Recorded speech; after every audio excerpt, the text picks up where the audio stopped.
శ్రీ గురుభ్యో నమ. వ్యాస విరచిత శ్రీమద్ భాగవతంలో మనం దశమ స్కందంలో 12వ అధ్యాయాన్ని ప్రవచించుకుంటున్నాం. నేడు మనం చెప్పుకోబోయేటువంటి అంశం అఘాసురుడి యొక్క మరణం తర్వాత ఏం జరిగింది అనేటువంటి వివరాలు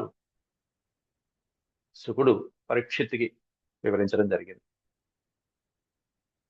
సర్పము ఎలా మరణించింది, మరణించిన తర్వాత ఆ అఘాసురుడి యొక్క నోటిలోకి వెళ్ళినటువంటి బాలురు, గోప బాలురు, అలాగే లేగదూడలు, ఇవన్నీ ఏమైనాయి, వీళ్ళందరూ బయటకు వచ్చారా లేదా, కృష్ణుడి యొక్క మహత్తు ఎట్లాంటిది అనేటువంటిదంతా కూడా విశేషమైనటువంటి గాథ ఇక్కడి నుంచి జరగబోయేటువంటి ఒక 2 అధ్యాయాల్లో వర్ణిస్తున్నారు వ్యాసుల వారు.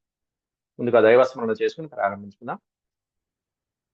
ఓం శుక్లాంబరధరం విష్ణుం శశివర్ణం చతుర్భుజం ప్రసన్నవదనం ఛాయేత్ సర్వవిఘ్నోపశాంతయే వ్యాసం వసిష్ఠనప్తారం శక్తేః పౌత్రమకల్మషం పరాశరాత్మజం వందే సుఖతాతం తపోనిధిం వ్యాసాయ విష్ణురూపాయ వ్యాసరూపాయ విష్ణవే నమో వై బ్రహ్మనిధయే వాసిష్ఠాయ నమో నమః. నారాయణం నమస్కృత్య నరం చైవ నరోత్తమం దేవీం సరస్వతీం వ్యాసం తతో జయముదీరయేత్. నిన్న మనం ఈ 12వ అధ్యాయంలో 32 శ్లోకాల వరకు చెప్పుకోవడం జరిగింది. 31 శ్లోకాల వరకు చెప్పుకున్నాం. అఘాసురుడి యొక్క మరణం అనేది సంభవించడం. తతోతికాయస్య నిరుద్ధ మార్గిణో హ్యుత్తీర్ణ దృష్టేర్భ్రమతస్థితస్తతః పూర్ణోంతరంగే పవనో నిరుద్ధో మూర్ధన్ వినిష్పాట్య వినిర్గతో బహిః. ఇంతవరకు మనం చెప్పుకున్నాం. మొత్తం శ్రీ మహావిష్ణువు శ్రీకృష్ణ పరమాత్ముడు లోపలికి వెళ్ళి ఆ అఘాసుడి యొక్క నోటి లోపలికి గోపాలకుల్ని రక్షించే ప్రయత్నంలో లోపలికి ఆ గొంతు దాకా వెళ్ళి ఆయన యొక్క ఆకారాన్ని, ఆకృతిని పెంచేశారు. ఎలా పెంచారనేది నిన్న చెప్పుకున్నాం. ఇక వాడికి లోపల వాయువులేవి, వాయు సంచారం లేకుండా ప్రాణాలు నిలిచిపోయేంత వరకు అలా ఆయన ఆకారాన్ని పెంచేశారు. పూర్ణోంతరంగే పవనో నిరుద్ధ, సమస్తమైనటువంటి పవనాలన్నీ నిరోధించబడ్డాయి, అడ్డగించబడ్డాయి. చివరికి ప్రాణ సంచారము, వాయు సంచారం లేకపోయేటప్పటికీ వాడి ప్రాణాలు, ఆఘాసుడి యొక్క ప్రాణాలు చివరిలైన చెప్తున్నారు, మూర్ధన్ వినిష్పాట్య వినిర్గతో బహిః. వాడి ప్రాణాలు ఎలా వెళ్ళాయంటే మూర్ధన్ వినిష్పాట్య, బ్రహ్మకపాలం, ఆ బ్రహ్మకపాలం అలా పగిది ముక్కలైపోయి అక్కడి నుంచి దాంట్లోంచి వినిర్గతో బహిః ప్రాణాలు కాస్త అక్కడి నుంచి కపాల మోక్షం జరిగి వెళ్ళాయి అని చెప్తున్నాడు. ఈ కపాల మోక్షం జరగడం అనేటువంటి ఎంతో అరుదుగా సంభవిస్తుంది. అట్లాంటిది వీడికి ఆ కపాల మోక్షం జరిగి అక్కడి నుంచి ప్రాణాలు వెళ్ళాయి. చూడండి వాడి అదృష్టం. ఇక ఆ తర్వాత పిల్లలు ఏమయ్యారు, లోపల పిల్లలు అనేది 32వ శ్లోకంలో వర్ణిస్తున్నారు. తేనైవ సర్వేషు బహిర్గతేషు ప్రాణేషు వత్సాన్ సుహృదః పరేతరాన్ దృష్ట్యా స్వయోత్థాప్య తదన్వితః పునః వక్త్రాన్ముకుందో భగవాన్ వినిర్యయౌ. తేనైవ సర్వేషు బహిర్గతేషు, ప్రాణాలన్నీ, వాడి ప్రాణాలన్నీ, ఆసురుడి యొక్క ప్రాణాలన్నీ కూడా ఆ కపాలరంధ్రం నుంచి బయటికి వెళ్ళిపోగా, బ్రహ్మరంధ్రం నుంచి బయటికి వెళ్ళిపోగా, సర్వేషు బహిర్గతేషు అంటే సర్వ ప్రాణాలు, పంచ ప్రాణాలు బయటికి వెళ్ళిపోగా, మరి ఇక్కడ వీళ్ళ ప్రాణాలు ఏమైనాయి, పిల్లల ప్రాణాలు. ప్రాణేషు వత్సాన్ సుహృద పరేతరాన్, ఈ ఒక్క పదంలో పెట్టారు ఈ పిల్లలు ఏమయ్యారు అనేది. పరేతరాన్, మరణించినారు అని అర్థం. పర ఇత, ఈ లోకం నుంచి పై లోకాలకు ప్రయాణించిన ప్రేతములు అయిపోయారు వాళ్ళందరూ. ఎవరు? సుహృద పరేతవత్సాన్, గోపాలకులు గాని అలాగే దూడలు గాని ఇవి లోపల మరణించారు. మృతప్రాయమై పడిపోయి ఉన్నటువంటి ఆ ప్రాణములు ఏవైతే ఉన్నాయో, పడిపోయినటువంటి ఈ ధేనువులు, దూడలు, పిల్లలు, వీళ్ళందరూ కూడా పరేతరా, వాళ్ళని కృష్ణ పరమాత్ముడు మళ్ళీ పునర్జీవితుల్ని చేశాడట. ఎలా చేశాడు స్వామి అంటే దృష్ట్యా అని చెప్పి ఒకే ఒక్క పదంలో పెట్టారు. కేవలం తన ప్రేమమయమైనటువంటి అమృతమయమైనటువంటి సంజీవిని లాంటి చక్కటి చూపులతో స్వామి అలా చూడంగానే వాళ్ళు నిద్ర నుంచి మేల్కొన్నట్టు లేచారు. దృష్ట్వా అంటే చూసి, దృష్ట్యా అంటే చూపుతో అన్నట్టు. చూపుతో స్వామి వారందరినీ కూడా మళ్ళీ స్వయోత్థాప్య తదన్విత పునః పునః స్వయ ఉత్థాప్య, ఉత్థాప్య అంటే పైకి లేపడం. వాళ్ళందరినీ మరణించినటువంటి వాళ్ళందరినీ కూడా పైకి లేపి దృష్ట్వా దృష్ట్వా స్వయోత్థాప్య తదన్విత పునః వక్త్రాన్ ముకుందో భగవాన్ వినిర్యయౌ. భగవాన్ వినిర్యయౌ, మొత్తం భగవత్ స్వరూపుడు శ్రీకృష్ణ పరమాత్ముడు ఆ మరణించినటువంటి గోపాలకులందరినీ కూడా మోక్షం కలిగించినట్టుగా ఇక్కడ వాళ్ళందరినీ పునర్జీవితాన్ని తీసుకొచ్చి ఇది వాళ్ళకి మళ్ళీ రెండో జీవితం. వక్త్రాన్ ముకుంద, వక్త్రాన్ అంటే ఆ పెద్ద అఘాసురుడి యొక్క తెరుచుకుని ఉన్నటువంటి నోరు ఏదైతే ఉందో ఆ నోటి నుంచి ముందు బాలుడిని ముందు బయటికి పంపించాడు. తర్వాత భగవాన్ వినిర్యయౌ, తర్వాత శ్రీకృష్ణ పరమాత్ముడు కూడా అలా తిరిగి వాళ్ళ వెనకాల బయటకు వచ్చేసాడు. అయితే ఈ పిల్లలు బయటికి వచ్చే లోపల అంతసేపటి దాకా ఈ అఘాసురుడి యొక్క ప్రాణాలు ఏమైనాయి అనేటువంటి ఒక శ్లోకంలో వర్ణిస్తున్నారు. ఇక్కడ చూడండి. పీనాహి భోగోత్థితమద్భుతం మహజ్యోతి స్వధామ్నా జ్వలయద్ దిశో దశ ప్రతీక్ష్య ఖేవస్థితమీశ నిర్గమం వివేశ తస్మిన్ మిషతాం దివౌకసాం. పీనాహి భోగం, భోగం అంటే సర్పం. పీనాహి భోగం అంటే బాగా బలిసినటువంటి బాగా దృఢంగా ఉన్నటువంటి ఆ సర్పము యొక్క ప్రాణాలు ఆకాశంలో అలా కలిసిపోతూ గొప్ప దివ్యమైనటువంటి జ్యోతి ఆకాశంలో ఆవహించి ఉందిట. పీనాహి భోగోత్థితమద్భుతం, ఆ సర్పము నుండి పైకి లేచినటువంటి అత్యద్భుతమైనటువంటి కాంతి మహజ్యోతి, బ్రహ్మాండమైనటువంటి జ్యోతి. స్వధామ్నా, తన యొక్క శరీరం నుంచి వచ్చినటువంటి ఆ కాంతి పుంజం అంతా కూడా ఆకాశంలో జ్వలయ దిశో దశ, సకల దిక్కుల్ని వ్యాపించింది. మొత్తం సమస్తమైనటువంటి దిక్కుల్ని దేదీప్యమానంగా ప్రకాశింపజేసేంత వెలుతురుతో ప్రకాశిస్తుంది. ఈ పాము నుంచి వచ్చిన దివ్య తేజస్సు కాదు. ఏం చేస్తుంటే ఆ తేజస్సు అంటే నిరీక్షిస్తూ ఉందిట. ప్రతీక్షే అవస్థితమీశ నిర్గమం. కే ప్రతీక్ష, కే అంటే ఆకాశంలో ఆ జ్యోతి నిరీక్షిస్తుందిట. ఎవరి కోసం నిరీక్షిస్తుందంటే శ్రీకృష్ణ పరమాత్ముడి కోసం నిరీక్షిస్తుంట. లోపల ఉన్నారు ఆ స్వామి, శరీరం లోపల మృతప్రాయమై పడి ఉన్న ఆ శరీరం లోపల ఉన్నారు స్వామి. అక్కడి నుంచి వస్తున్నారు, అఘాసుడి యొక్క శరీరం నుంచి బయటకు వస్తున్నారు. ముందు ఈ పిల్లల్ని పంపిస్తున్నారు, తర్వాత ధేనువుల్ని పంపిస్తున్నారు, వత్సల్ని దూడల్ని, తర్వాత ఆయన వస్తున్నారు. ఈ పిల్లలు వచ్చేంత వరకు ఆకాశంలో ఈ దివ్యమైనటువంటి తేజస్సు ఆకాశంలో అలా ఎదురు చూస్తుందిట. ఎవరి కోసం అంటే ఈశ నిర్గమం. ఈశ అంటే ప్రభు. శ్రీకృష్ణ పరమాత్ముడు ఎప్పుడైతే ఆ శరీరం నుంచి బయటికి వస్తాడో, అఘాసుడి రూపం నుంచి బయటికి వస్తాడో, ఆయన కోసం నిరీక్షించి ఆయన బయటికి వచ్చిన తర్వాత ఇంత తేజస్సు ఒక్కసారిగా స్వామిలో కలిసిపోయింది. వివేశ తస్మిన్ మిషతాం దివౌకసాం. వివేశ తస్మిన్ మిషతాం, ఒక దివ్య అంశ దివౌకసం, ఆకాశంలో ఉన్నటువంటి ఆ అత్యద్భుతమైనటువంటి తేజస్సు, ఏదో దేవతల యొక్క తేజస్సు, పరమాత్మ యొక్క తేజస్సు ఆయనలో కలిసిపోయినట్టుగా శ్రీకృష్ణ పరమాత్ముల్లో తస్మిన్ వివేశ, ఆ బాలకృష్ణుల్లో లీనమైపోయింది, అంతర్లీనమైపోయింది ఆ తేజస్సు. చూడండి ఎంత గొప్ప అవకాశము.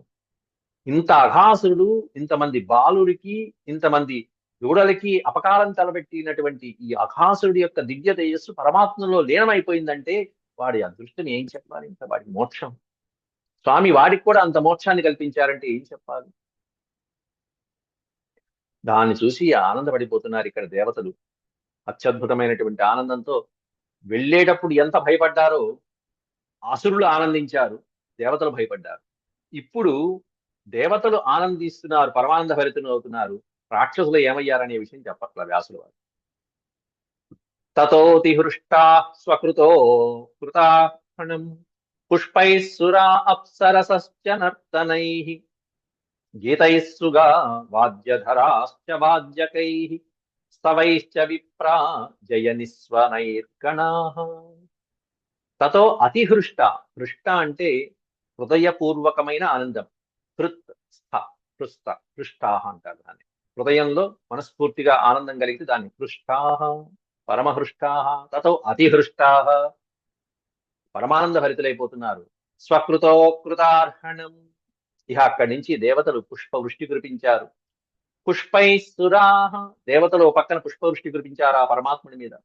అప్సరసశ్చ నర్తనై, అప్సరసలు ఏమన్నా వాళ్ళ యొక్క నాట్యంతో చక్కగా ఆనంద తాండవం చేస్తూ కృష్ణుని గానం చేస్తున్నారు. గీతైస్సుగా, సుగా అంటే చక్కగా గానం చేయగలిగినటువంటి వారు ఎవరంటే గంధర్వులు.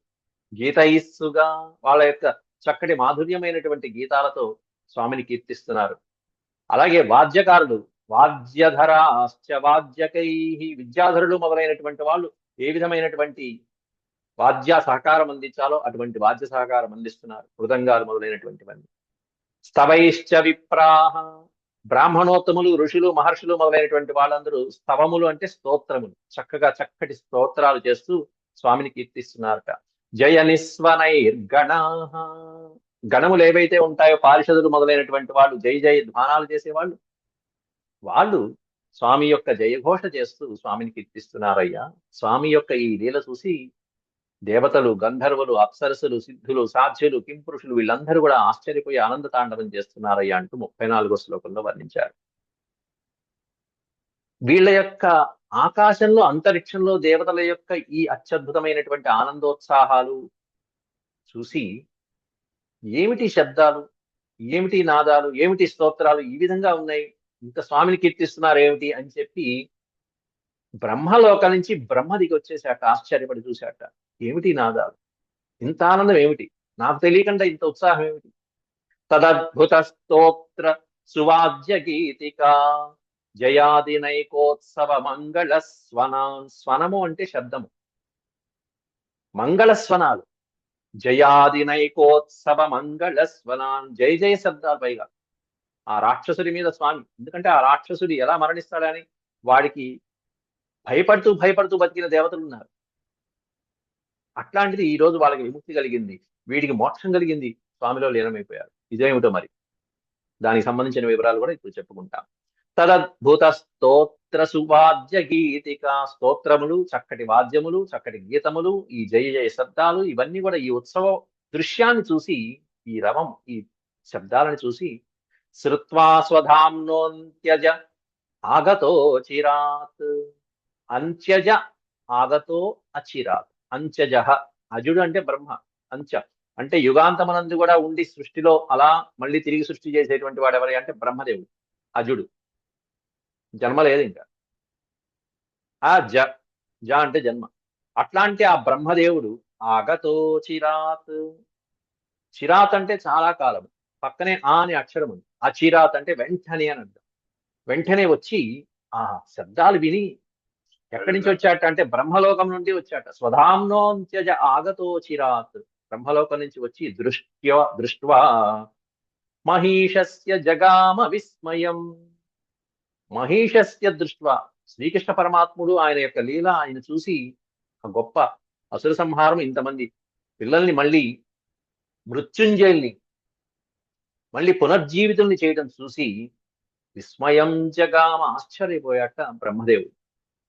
సృష్టికి ప్రతి సృష్టి చేశాడు ఆయన తలుచుకుంటే ఎంత. పైగా ఏమన్నా మందులు మూలికలు అనాలా, ఒక దృష్టితో, కేవలం ఒక కంటి చూపుతో ఒకసారి స్వామి అలా ప్రేమతో చూసేటప్పటికి వాళ్ళందరూ లేచి కూర్చున్నారు నిద్ర నుంచి. చూడండి, అది స్వామి లీల.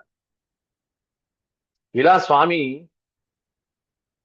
భాగవతంలో గురుపుత్రుణ్ణి కూడా రక్షించినటువంటి సందర్భాలు ఉన్నాయి. అంతదాకా ఎందుకు, ఇప్పుడు ఇదంతా వింటున్నటువంటి పరీక్షిత్తుడి పరిస్థితి అదే కదా. తల్లి గర్భంలో ఉండగా పరీక్షిత్తు ఆ బ్రహ్మశిరోనామకాస్త్రం వచ్చి పాండవ వంశాన్ని నిర్మూలనం చేస్తుంటే లోపల ఆ అస్త్రంకి అడ్డుపడినటువంటి ఆ సూర్య, ఆ పరమాత్ముని యొక్క దివ్య తేజస్సు ఏదైతే ఉందో ఆ తేజస్సుని పరీక్షిత్ ఇప్పటికీ వెతుకుతున్నాడు. ఎవరి తేజస్సు, ఎవరి తేజస్సు, ఎవరి తేజస్సు. అట్లాంటి తేజస్సు పరీక్షిత్తుకి ఎటువంటి భావన కలిగిందో ఆ రోజు, ఏదో తేజస్సు వచ్చి నన్ను రక్షించింది అనుకున్నాడు. బయటకు వచ్చి చూస్తే పరమాత్ముడే అని తెలిసింది. అట్లాంటి దివ్య తేజస్సే వీళ్ళందరినీ ఇప్పుడు మళ్ళీ పునర్జీవితం చేసిందా లేదా? మరణించినటువంటి వాళ్ళని, పిల్లలందరినీ ఇన్ని వేల మందిని రక్షించింది. ఒకరిని కాదు, ఇన్ని వేల మందిని రక్షించింది, ఇన్ని వేల ప్రాణుల్ని రక్షించింది. అంటే ఆనాడు పరీక్షిత్తుకి ఎలా అయితే కలిగిందో భావన, ఇప్పుడు వీళ్ళందరికీ అదే భావన కలుగుతుందిగా.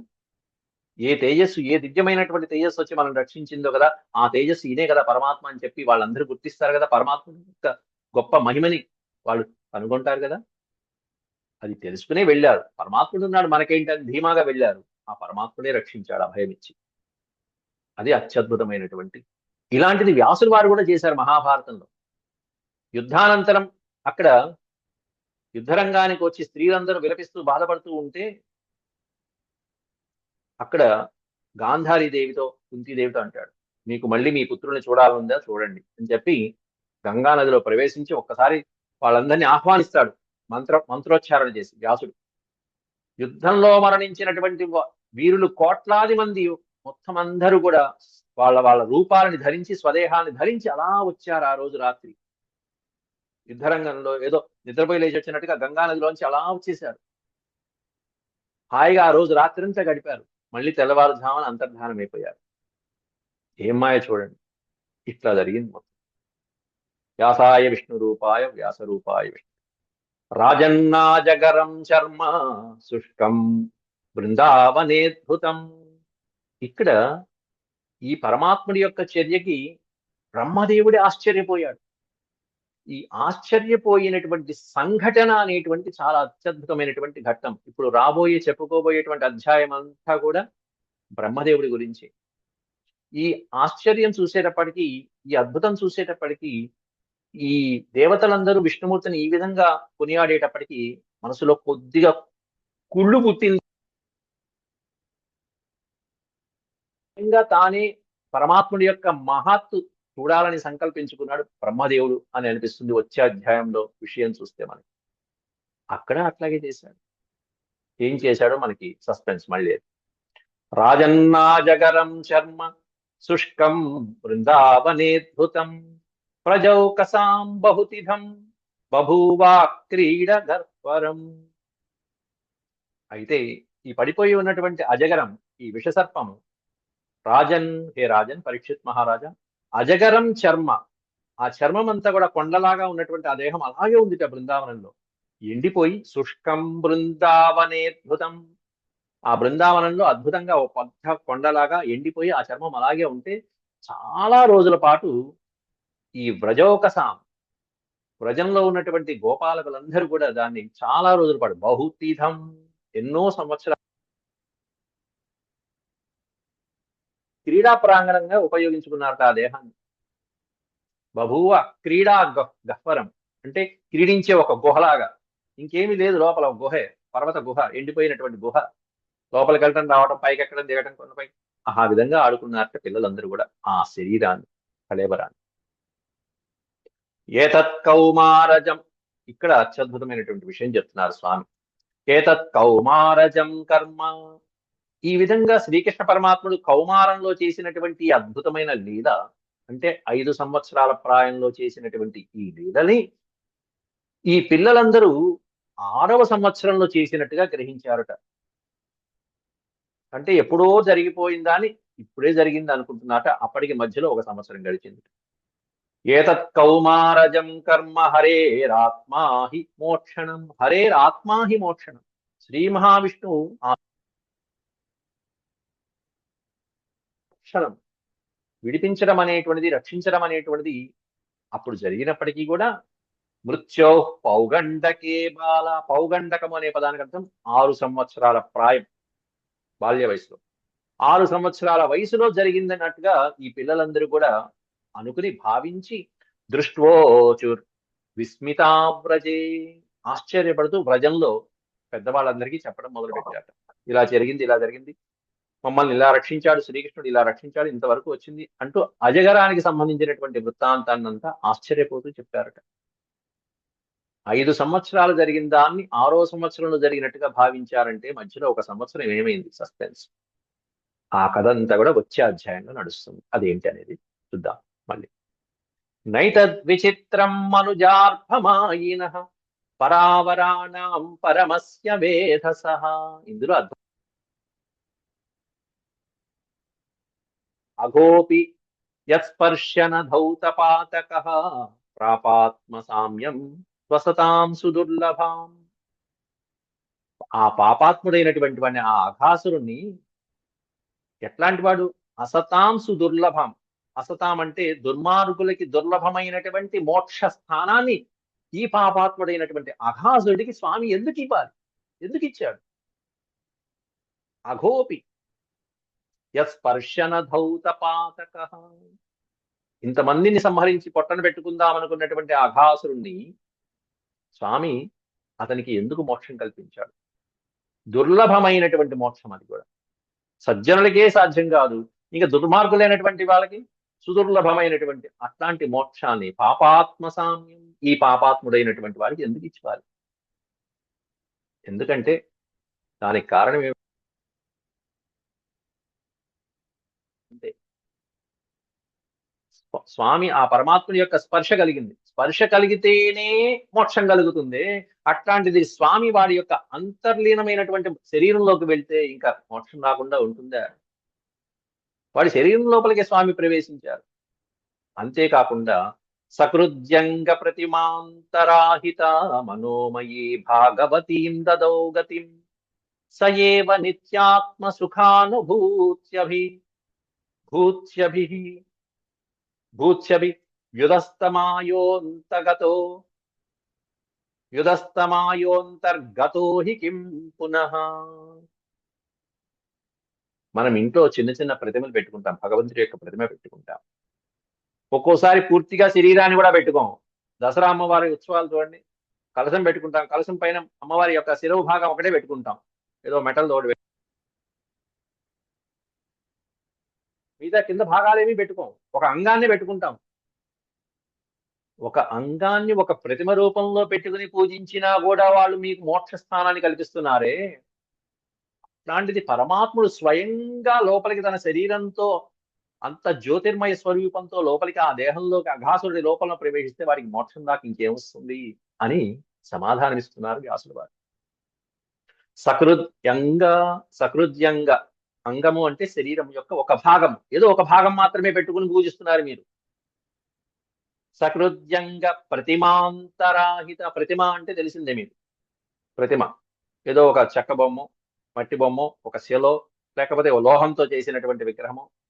స్వామి యొక్క రూపం ఒక ప్రతిమ రూపంలో పెట్టుకుని మనోమయీ భాగవతీం దదౌ గతిం. మనోమయి మనసునందు హృదయాంతరాలలో నిండి ఉండేటువంటి భాగవతీం అట్లాంటి పరమ భాగవతోత్తముల వారికి, భక్తులైనటువంటి వారికి గతిం దదౌ. గతి అంటే అక్కడ మోక్షాన్ని ఇస్తూ ఉంటారే. అంటే నిత్యము స్వామిని మనసులో ఏకాగ్ర భావంతో ఎవరైతే నిర్మలంగా భావిస్తూ ఉంటారో వాళ్ళకి తప్పకుండా మోక్షం కల్పిస్తారు. భగవంతుడి పూర్తి స్వరూపాన్ని కూడా ఆరాధించక్కల్లా, ఏ ఒక్క అంగాన్ని, ఏ ఒక్క శరీర భాగాన్ని అర్చించినా, ఆ పాదాలు పట్టుకుని పాదాలే గుర్తు చేసుకుంటూ స్మరించినా చాలు, ఇంకేమక్కర్లా. సయేవ అట్లాంటిది నిత్యాత్మ సుఖానుభూత్యభీర్ యుదస్తమాయోంతర్గతో హి కిం పునః. అంతర్గతో హి మాయాస్వరూపుడైనటువంటి వాడు, సకల మాయాస్వరూపుడైనటువంటి వాడు. ఆ ఎట్లాంటి వాడు అంటే ప్రాకృతమైనటువంటి గుణరహితుడైనటువంటి వాడు. ఆయన ఆ స్వామి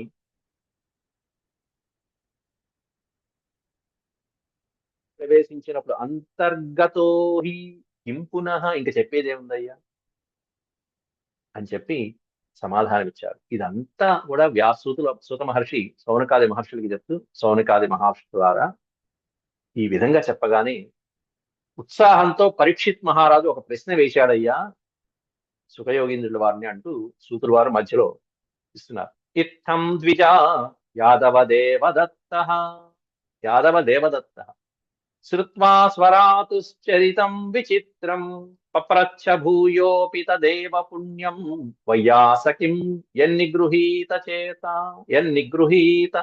చేతాః. చిత్తం ఈ విధంగా ఓ బ్రాహ్మణోత్తములారా, ద్విజాహ ఓ బ్రాహ్మణోత్తములారా, ఓ సౌనకాది మహర్షులారా, ఈ విధంగా యాదవ దేవుడు ఎవరైతే ఉన్నారో, యాదవ ప్రభువుడు ఆ శ్రీకృష్ణ ఈ పిల్లలందరూ పునర్జీవితులయ్యారనేటువంటి విషయం శ్రుత్వా విన్నటువంటి పరీక్షిత్ మహారాజుకి ఒక్కసారి స్వరాతుశ్చరితం విచిత్రం ఇతనికి ఆ శ్రీకృష్ణ పరమాత్ముడి యొక్క చరిత్ర విచిత్రంగా తోచింది. ఇంత అద్భుతమైనటువంటి లీలా పరమాత్ముడిది. ఆ విష్ణురాతుడు ఆశ్చర్యపోయాడు. ఆశ్చర్యపోయి పప్రచ్చ భూయోపి తదేవ పుణ్యం, పప్రచ్చ భూయోపి, భూయ అంటే మళ్ళీ మళ్ళీ ఈ చరిత్ర వినాలని కోరికగా ఉన్నదయ్యా, ఇంత పావనమైనటువంటి చరిత్ర ఇంకా వినాలందని అడుగుతున్నట్ట పరీక్షిత్ మహారాజు. పప్రచ్చ భూయోపి పప్రచ్చ, మళ్ళీ అడుగుతున్నాడు. ఎవరిని? వైయాసికిం ఎన్ని గృహీత చేతా. వైయాసికిం అనే పదానికి అర్థం చక్కగా వ్యాఖ్యానకర్త అయినటువంటి సుఖయోగీంద్రుడు వారు. ఆ సుఖయోగీంద్రుడిని అడుగుతున్నాడు. ఎందుకంటే సుఖయోగీంద్రుల వారు అప్పుడు మౌనంగా ఉన్నారు. ఎన్ని మనస్సుని అలాగే తదేకంగా పరమాత్ముల్లో లీనమైపోయి ధ్యానం చేస్తున్నటువంటి ఆయన్ని, శ్రీకృష్ణ పరమాత్ముడి కథలు చెప్తూ చెప్తూ చెప్తూ పరమ పావనమైపోయినటువంటి ఆ చరిత్రని చెప్తూ లీనమైపోయారు సుఖయోగేంద్రుల వారు. అట్లాంటి ఆయన్ని అడుగుతున్నాడు. ఏమని అడుగుతున్నాడంటే పరీక్షిత్ మహారాజు, రాజోవాచ బ్రహ్మన్ కాలాంతరకృతం తత్కాలీనం కథం భవేత్ యత్కౌమారే హరికృతం జగు పౌగంటకేర్భకాః. ఏమిటండి మీరు చెప్తున్నటువంటి విషయం? 5 సంవత్సరాల ప్రాయంలో జరిగిన కథ. పిల్లలందరికీ పునర్జీవితం చేశాడా శ్రీకృష్ణుడు? వీళ్ళందరూ ఏమన్నా 6వ సంవత్సరంలో ఇది జరిగినట్టుగా భావించారా? మధ్యలో ఈ సంవత్సర కాలం ఈ లీలలు ఇవన్నీ సస్పెన్స్ ఏమిటి మాకి బాధ అంటాడు.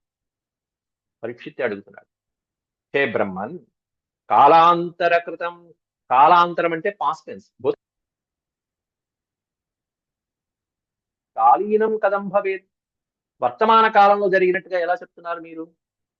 ఎందుకంటే మీరు 5 సంవత్సరాల ప్రాయం కౌమార వయస్సు అని స్పష్టంగా చెప్పారు. యత్ కౌమారే హరికృతం, 5 సంవత్సరాల ప్రాయంలో శ్రీహరి చేసినటువంటి ఈ లీలని జగు పౌగంటకేర్భకాః, బాలురందరూ కూడా పౌగంటక వయసులో 6 సంవత్సరాల వయసులో జరిగిందని ఎందుకు అనుకున్నారు?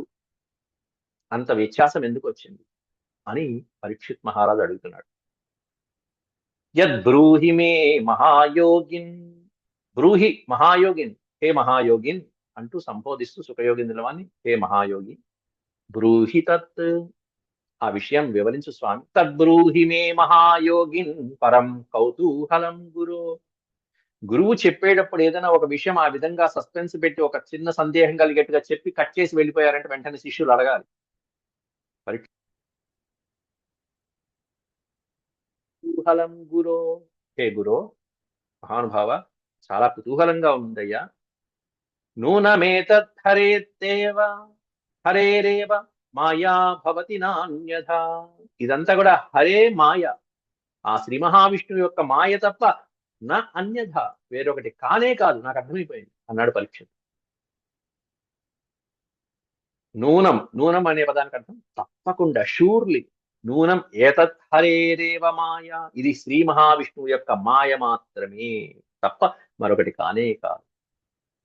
మేము ధన్యాత్ములం నాయన, మేమేదో పేరుకు క్షత్రియులమే గాని నీ ద్వారా ఈ విధమైనటువంటి చక్కటి గాథలన్నీ వింటున్నామంటే మా జన్మ ధన్యమైపోయింది.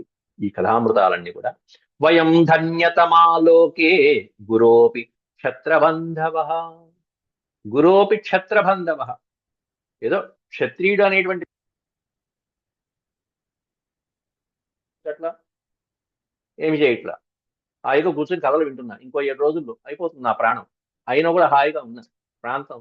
ఎందుకంటే ఆయన వింటుంటే పరీక్షిత్తుగా అది పరిస్థితి. వయం ధన్యతమాలోకే గురోపి క్షత్రబంధవ. ధన్యతమా, తరతమ భేదాలు అంటారు.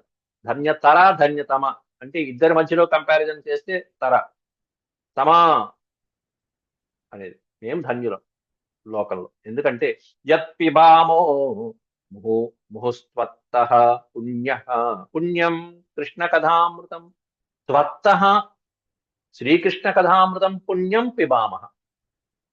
త్వత్తః అనే పదానికి అర్థం నీ నుండి, నీ యొక్క చక్కటి ముఖార విందము నుండి అమృతమైనటువంటి వాక్కుల రూపంలో ఆ పుణ్యమైనటువంటి కృష్ణ కథామృతం అనేటువంటి అమృతాన్ని మేము తాగుతున్నాం.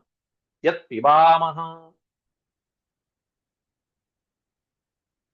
వింటూ ఉంటే ఆ అమృతం తాగుతూ ఉంటే ఎంత హాయిగా ఉందో అంటూ ఆస్వాదిస్తున్నాడు అత్యద్భుతమైనటువంటి శిష్యుడు పరీక్షిత్తు. దానికి సూతుల వారు చెప్తున్నారు. సూత ఉవాచ. పరీక్షిత్తు ఈ సందర్భంలో అడుగుతున్న సందర్భంలో సుఖయోగేంద్రుల వారి యొక్క పరిస్థితి ఎలా ఉందిట అనేది ఈ శ్లోకంలో వర్ణిస్తున్నారు, చివరి శ్లోకంలో, ఈ అధ్యాయంలో. ఇత్థం స్మ పృష్ట సతు బాదరాయణి. బాదరాయణి అన్నారు. బాదరాయణ, బాదరాయణుడు అంటే వ్యాస భగవానుడు, ఆయన పుత్రుడు బాదరాయణి అవుతారు. ద్రోణుడి కుమారుడు ద్రౌణి అని పిలువబడతారు. అట్లా బాదరాయణి. తత్స్మారితానంతహృతాఖిలేంద్ర, తత్స్మారితానంతహృతాఖిలేంద్రియ పృచ్ఛ్రాత్ పునర్లభ ప్రత్యాహం తం భాగవతోత్తమోత్తమ. భాగవతోత్తమోత్తమ, భాగవతుల్లో ఉత్తమోత్తముడైనటువంటి పరీక్షిత్తుకి ఇక ప్రత్యాహం తం, తిరిగి సమాధానం చెప్పబోతున్నాడు శుభయోగేంద్రుల వారు.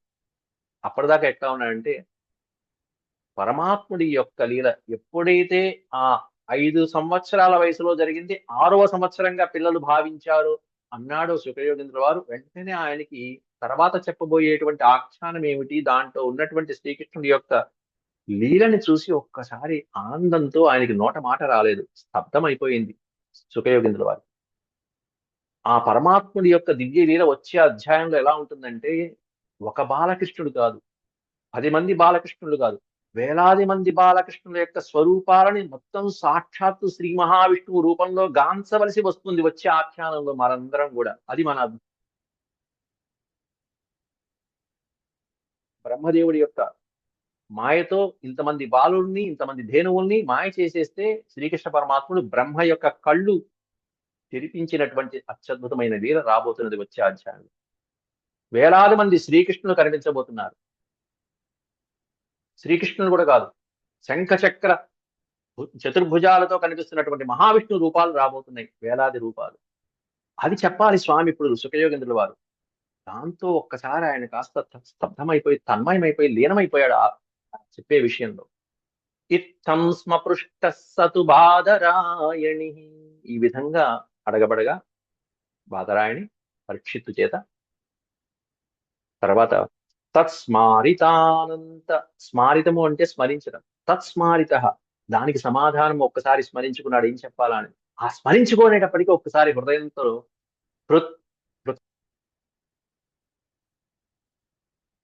ఇంద్రియాలు కూడా కృచ్ఛ్రాత్ పునర్లబ్ధ బహిర్దృశిశనై. శ్రీ మహావిష్ణువుని ఒక్కసారి లీనంగా గాఢంగా స్మరించుకుని స్వామి మరొక్కసారి మరుక్షణంలో బయటకు వచ్చాడు. కృచ్ఛ్రాత్, వెంటనే రావాల్సి వచ్చింది ఈయన అడగటంతో. పునః లబ్ధ బహిర్దృషి. లబ్ధ బహిర్దృషి అంటే బయట ప్రపంచం యొక్క స్పర్శ కలగటం, లబ్ధ్వా పొంది.